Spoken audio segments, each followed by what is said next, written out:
Imagine sitting in a cafe, staring at the menu, and realizing you only have $3 left. $3 to your name. What would you do?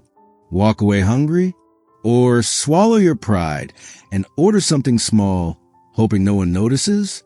That's exactly where Elena Moore found herself. But what happened next, no one could have predicted, because a man known as one of the coldest CEOs in the city sat down at her table and said, "Order anything you want. I'll pay."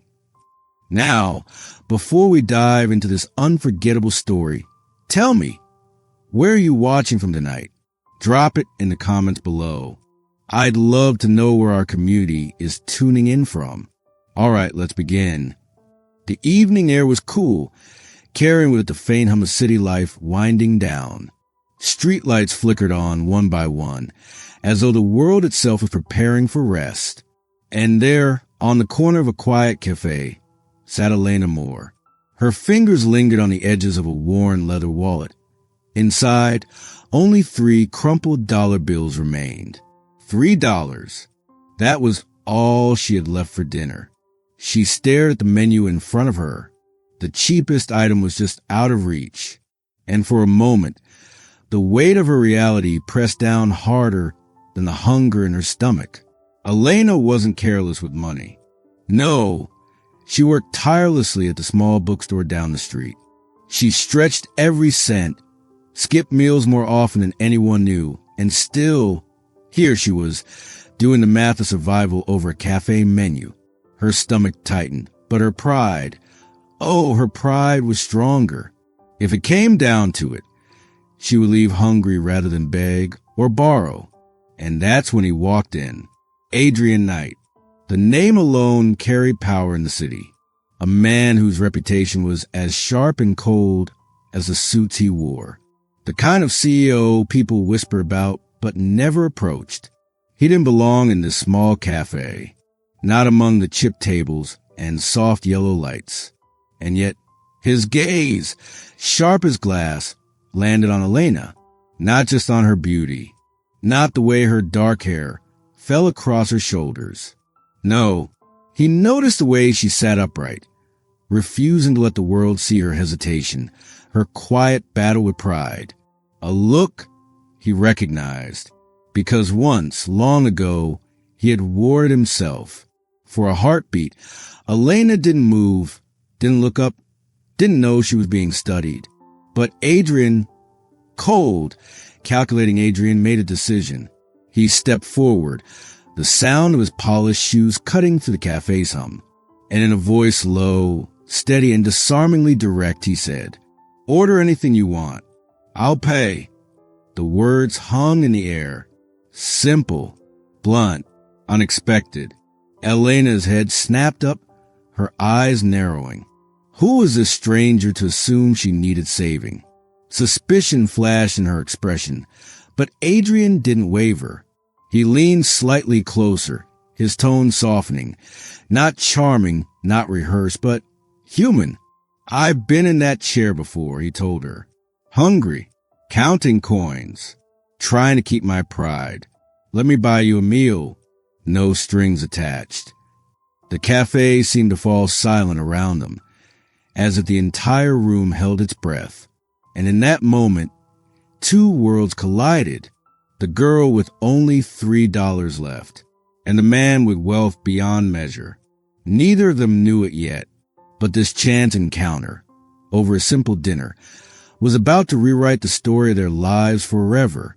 Elena Moore's life was a quiet battle. By day, she worked behind the counter of a small, dusty bookstore, one of those places that smell faintly of old paper and forgotten dreams.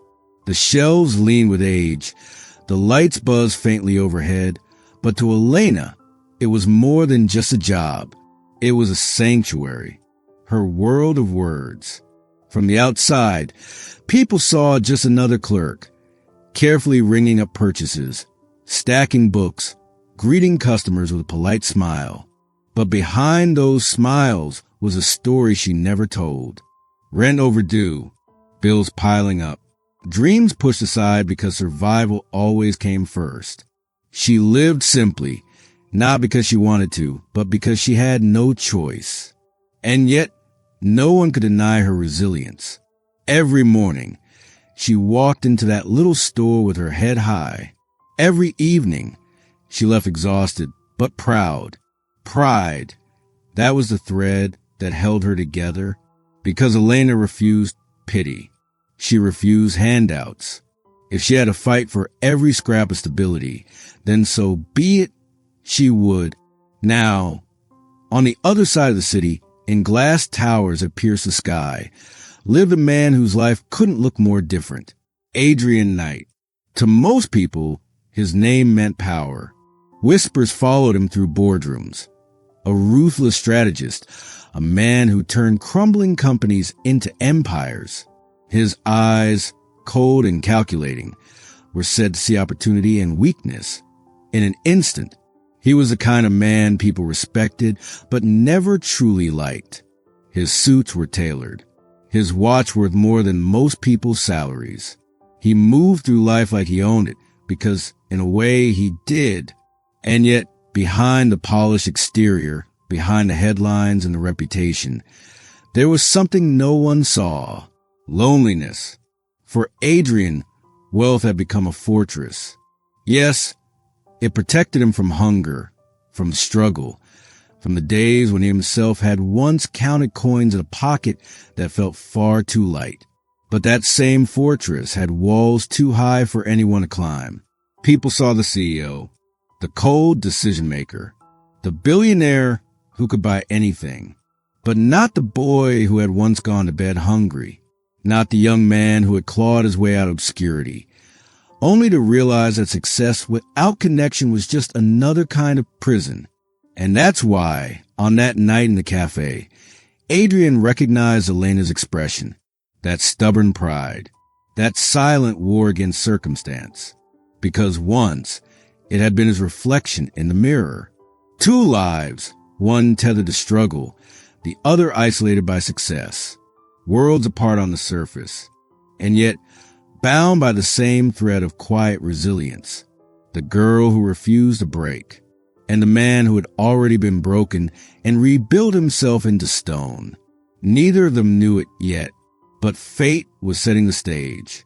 And everything, the bookstore, the fortune, the hunger, the pride, was about to collide in ways neither could predict. The moment hung in the air, heavy, fragile.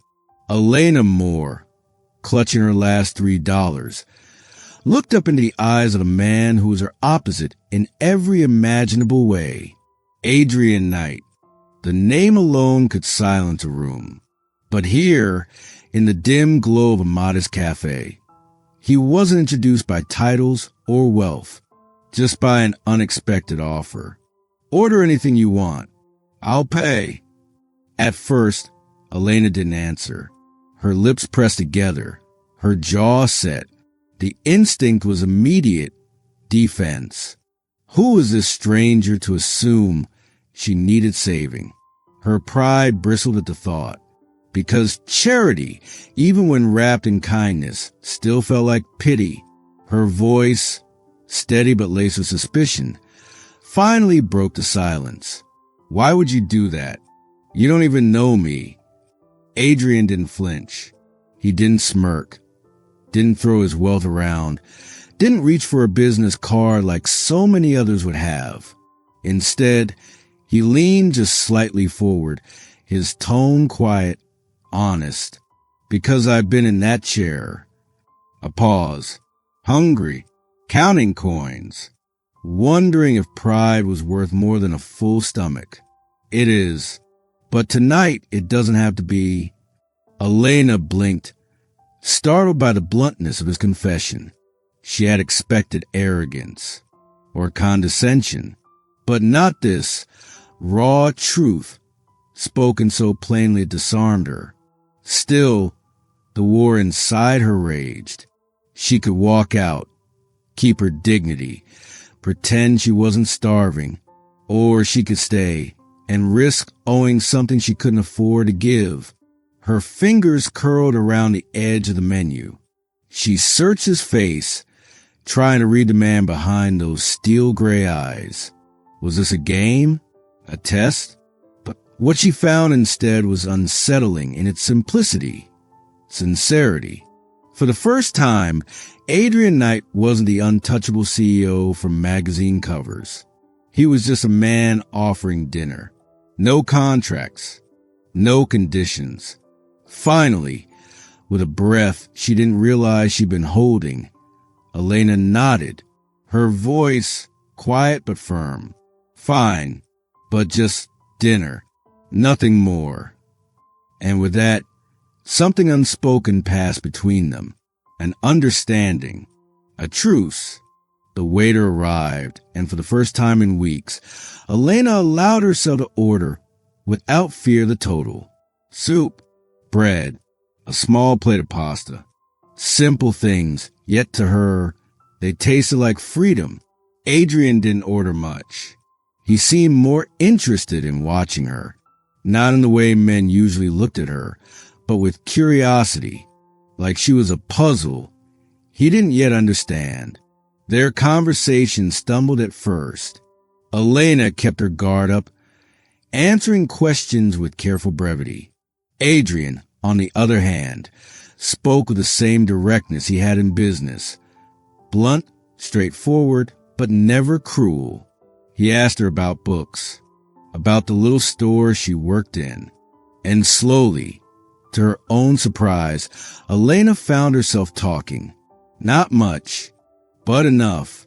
Something about him unsettled her, and yet something about him also made her feel seen. By the time the plates were cleared, the walls around her hadn't fallen, but cracks had begun to form. For Adrian, it wasn't the meal that mattered. It was the look in Elena's eyes when she realized she could eat without counting bills. A look he remembered all too well. For Elena, it wasn't his wealth that left an impression. It was the way he hadn't tried to buy her pride, only her dinner. And as they parted ways at night, the story should have ended there. Two strangers, one act of kindness, nothing more. But fate had other plans. Because Adrian Knight was not the kind of man to let curiosity go unanswered. And Elena Moore had left him with more questions than he'd faced in years. The cafe encounter should have been the end. A meal shared, a kindness accepted. Two strangers parting ways into separate lives. At least, that's what Elena told herself. But a few days later, in the quiet hush of the bookstore, she looked up from behind the counter, and there he was, Adrian Knight, out of place among crooked shelves and dust-dimmed lamps, dressed in a suit that looked as if it cost more than the store's monthly rent. He didn't announce himself. He didn't act like a man expecting recognition. Instead, he walked the aisles with a curious patience, running his fingertips lightly along spines of old novels as though they mattered. Elena's first thought was suspicion. Why was he here? Hadn't the cafe been enough? Her second thought, though she'd never admit it out loud, was curiosity. He approached the counter at last, carrying a book, its cover faded, the title barely legible. He set it down gently, as though it was treasure. "Do you recommend this one?" he asked, voice calm, stripped of the authority that usually followed him. Elena blinked. It was a story she knew well, an old classic about resilience in the face of hardship. Her lips quirked despite herself. That's not light reading. Adrian's mouth curved into the faintest smile. Good. I'm not looking for light. That became the beginning. One visit turned into another, and another. He didn't bring gifts. He didn't flaunt wealth. Instead, he came as a reader, a man who asked questions, who listened, who sometimes lingered in silence with a book in hand, sitting near the corner window.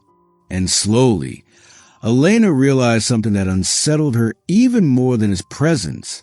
She didn't mind.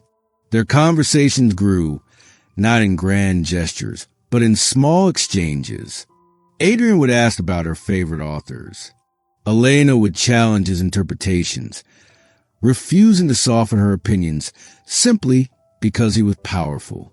If anything, her sharp honesty seemed to amuse him. There was a rhythm to it, his bluntness against her stubborn wit, his calm against her fire. Two personalities clashing, yet never quite breaking. Customers began to notice, whispering when the infamous CEO appeared among paperbacks and dog-eared covers. But to Elena, the spectacle faded. When Adrian was in the store, he wasn't a headline or a reputation. He was just a man who read. Still, the question circled in her mind. Why her store? Why her company?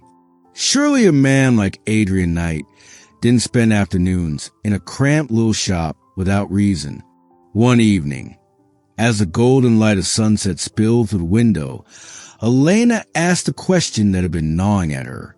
Why do you keep coming here? Adrian glanced up from his book, his expression unreadable for a long moment. Then, quietly, he answered, because it's the only place I don't feel like I have to be someone else. The words lingered, soft but heavy. Elena didn't reply right away. She didn't know what to say. But for the first time, she began to wonder beneath the cold exterior the world had labeled him with.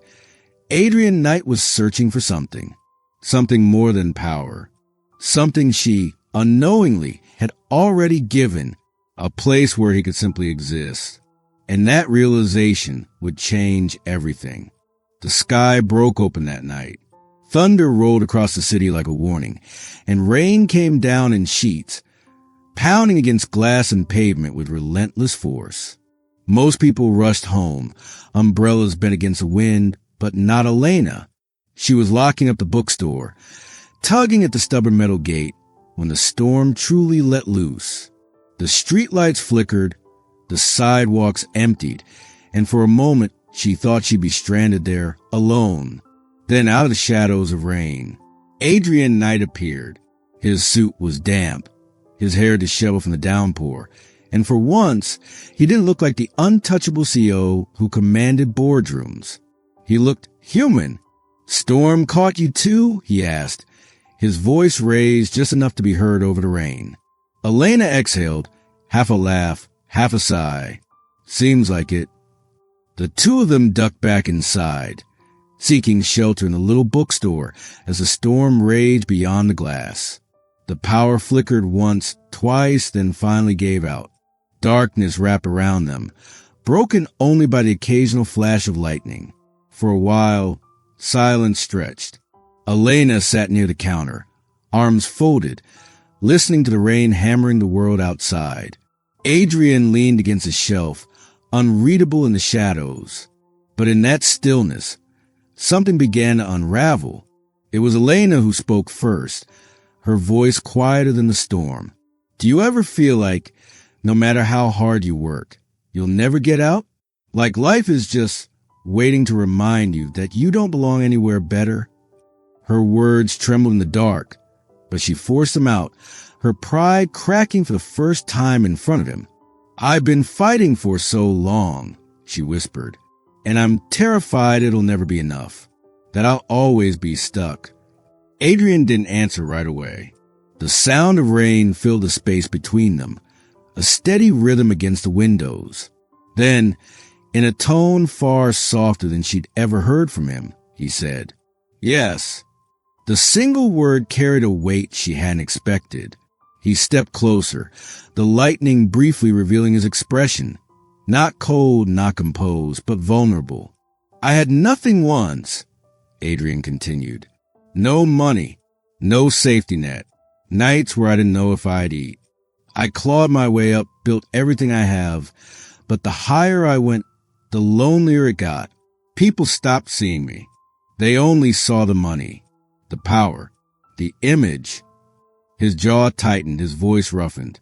They don't see me, and some days, I wonder if I even do anymore.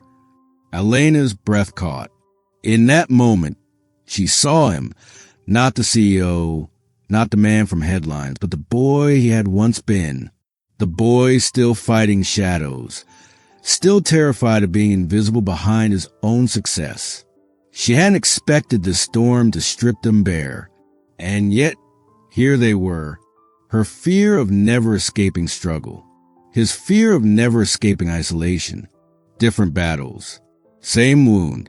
The thunder cracked overhead, and instinctively, Elena flinched. Without thinking, Adrian moved closer, offering no words, just presence.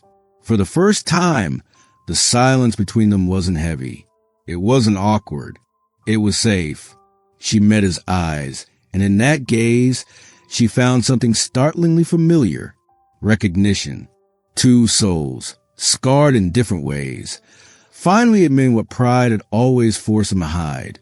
The storm outside raged on, but inside that little bookstore, something shifted.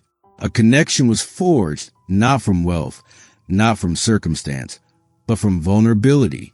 And though neither of them said it out loud, both knew this night would change everything. The storm passed, but what it left behind was more powerful than thunder.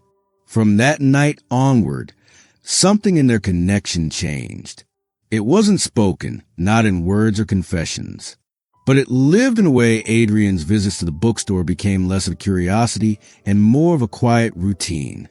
He came often, sometimes with a book in hand, sometimes with nothing but silence. And Elena, though still guarded, found herself looking forward to the sound of the bell above the door when he arrived. Day by day, their conversations deepened. Not about money, not about power, but about stories, ideas, dreams. For the first time in years, Elena allowed herself to speak of her own vision, what the bookstore could be if it had more than just survival, a true community space, a haven for readers and dreamers, a place where stories weren't just sold, but lived. She spoke with a light in her eyes Adrian had never seen before. And as he listened, something stirred in him, a rare feeling, both humbling and exhilarating. Respect. Adrian had sat across countless boardroom tables, listened to proposals worth millions. But none of them carried the conviction Elena had when she described rows of shelves filled with life. Children's corners where imaginations could run wild, or late-night readings that brought neighbors together. For once, he wasn't the man with the answers. He was the man who believed in hers. One evening, as the bookstore's lights dimmed and customers trickled out, Adrian stayed behind. He leaned against the counter, his gaze steady. "Elena," he said, his voice calm but edged with seriousness, "I want to invest in this place." Her brows furrowed instantly, suspicion flashing. "I don't need charity," she replied sharply. Adrian shook his head. "Not charity. Partnership. Silent partnership. You lead. You decide. I'll only stand behind you when you need the strength." The room fell quiet. Elena's heart raced. Half from fear, half from something she refused to name. Could she trust him? Was this another way of buying control? But when she looked into his eyes, she didn't see a man trying to take over. She saw a man stepping back, offering support, not command. Her pride wrestled with the offer, but deep down, she knew the truth. This was her chance, not to be saved, but to rise on her terms with someone who finally understood that her independence wasn't a wall, it was her foundation. And so she said yes. Together, they set to work.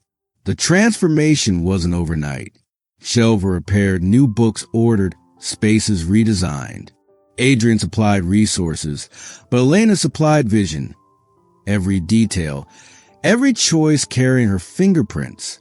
For the first time in her life, she wasn't just surviving, she was building. And Adrian, he wasn't just financing, he was learning, watching her navigate challenges, witnessing her resilience shine. He saw a strength that went beyond numbers or strategy.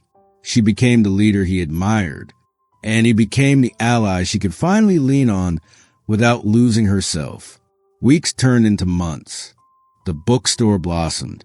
Children laughed in the new reading corner. Neighbors gathered for evening discussions. What was once a fading shop became a thriving community hub, a living testament to what could happen when pride met respect and independence met support. For Elena, it was a dream finally breathing. For Adrian, it was proof that partnership didn't mean control. It meant trust.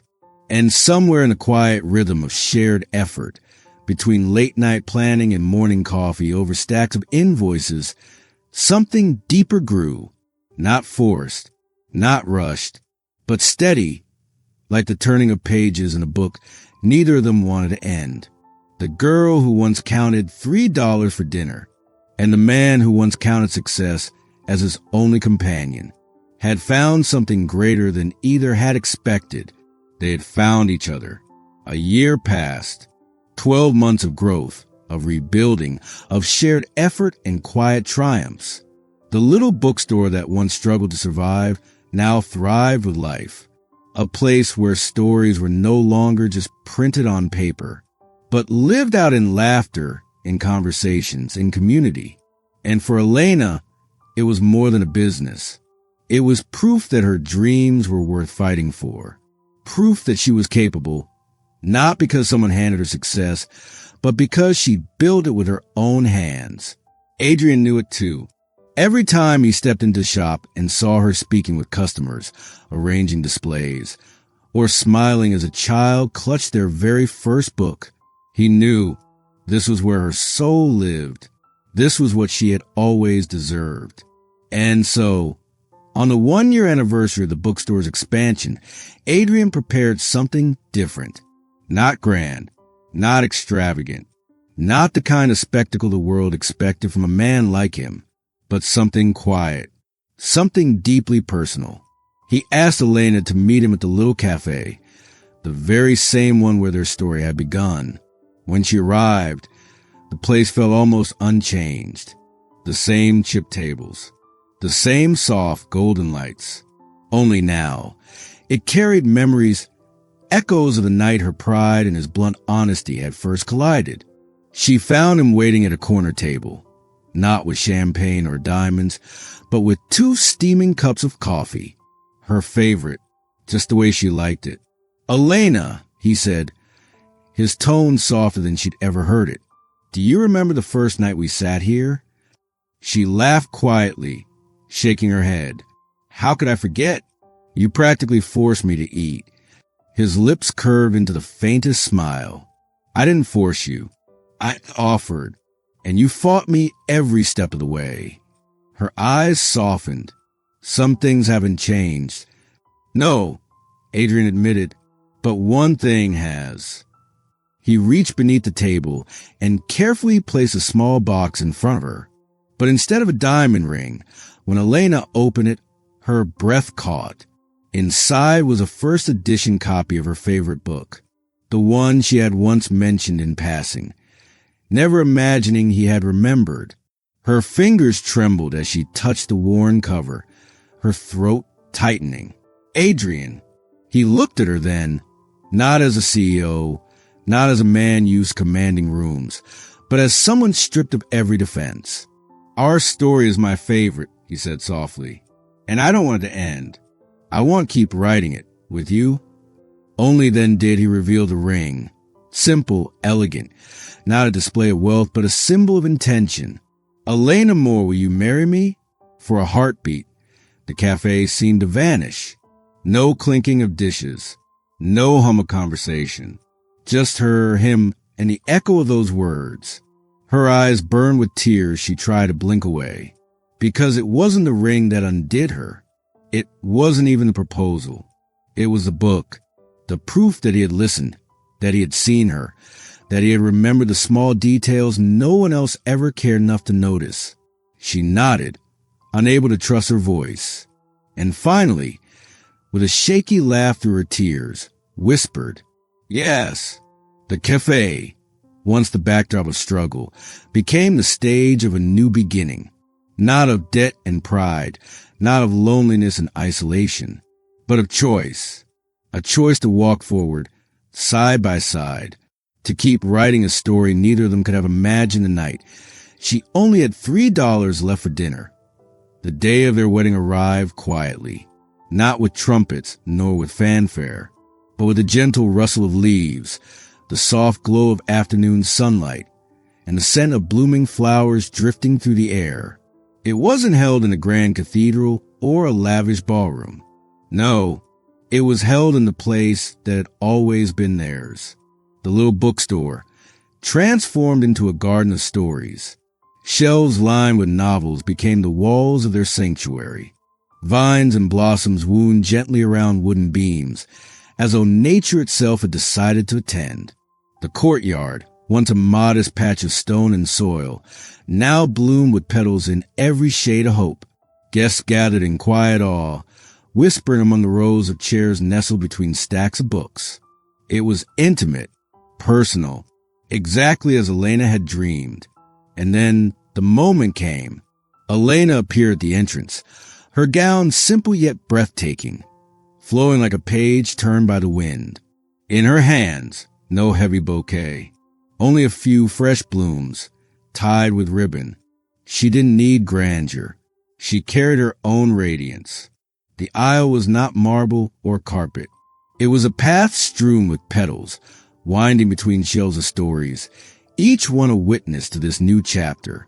And at the end of that aisle stood Adrian. The man once known for his cold, impenetrable presence now looked utterly undone. His eyes, once hard as stone, glimmered with emotion he could no longer hide. For him, there was no crowd, no world, only her. As Elena walked closer, their gazes locked, and for a moment, it felt as though time itself slowed. Every struggle, every storm, every late-night conversation, it had all led here. When she reached him, neither spoke. They didn't need to. Their silence carried more weight than any words. The ceremony was simple, but the vows were everything. Adrian's voice broke first. He took her hands, steadying himself as he spoke. I promise to be your sanctuary when the world feels too heavy. To see you, not for what you lack, not for what you fight against, but for the strength that has always been yours. You are my greatest adventure, Elena, and I vow to never let the world reduce you to anything less than extraordinary. Tears shone in Elena's eyes, but her voice was clear, unwavering. And I promise to see you, not the wealth, not the power, not the image, but the man who once knew hunger, the man who fought for everything he has. I vow to remind you that you are never alone, and that together we are more than our scars. We are home. The garden was still. Even the breeze seemed to pause, holding its breath for them. And then, softly, reverently, they sealed their vows with a kiss. Applause rose, not thunderous, but heartfelt. Petals drifted through the air, caught in laughter and tears alike. The cold CEO and the struggling shop assistant. No longer titles, no longer strangers separated by worlds. They were partners, equals, two souls who had chosen, against all odds, to walk forward side by side. And as they stepped out of the bookstore garden together, hand in hand, their story was no longer about survival or power or pride. It was about love, real love, the kind that builds, restores, and grows, like a bookstore turned into a blooming sanctuary, the kind that lasts a lifetime. Their story did not begin with wealth. It did not begin with fairy tale perfection. It began with 3 crumpled dollar bills and a chance encounter in a small café. Elena Moore, a woman who carried her pride like armor, fighting every day to survive. Adrian Knight, a man who carried his loneliness behind walls of success, unseen and untouched. 2 souls from different worlds, drawn together not by convenience, not by circumstance, but by something far greater, by recognition, by vulnerability, by the courage to be seen. Because love True love is not about rescue. It is not about one person saving the other. It is about standing side by side, seeing the strength and fragility in each other, and choosing to build together. Elena did not lose herself in Adrian's world, and Adrian did not ask her to. Instead, he stepped into hers. He honored her dreams, trusted her vision, and gave her space to rise. And she, in turn, gave him something no empire ever could, a place where he was not a title, not a symbol, but simply a man worthy of love. Their story reminds us of this, that the greatest partnerships are not born in perfection. They are forged in storms, tested by pride and strengthened by respect. They grow when two people choose to be equals, no matter how different their worlds may seem. And perhaps the most beautiful truth of all is that love doesn't strip us of who we are. It amplifies it. It allows us to be both strong and fragile, both independent and supported. Together, Elena and Adrian discovered what many spent a lifetime searching for. Not just a partner in love, but a partner in life. And as their story closes, one thing remains clear. The happiest endings are not when two people complete each other, but when they choose, again and again, to walk forward as equals, hand in hand. From $3 to a lifetime of love, their journey shows us that the smallest moments can lead to the most beautiful chapters. If this story touched your heart, don't forget to like this video, subscribe, and join our growing family here at Heartfelt Tales TV.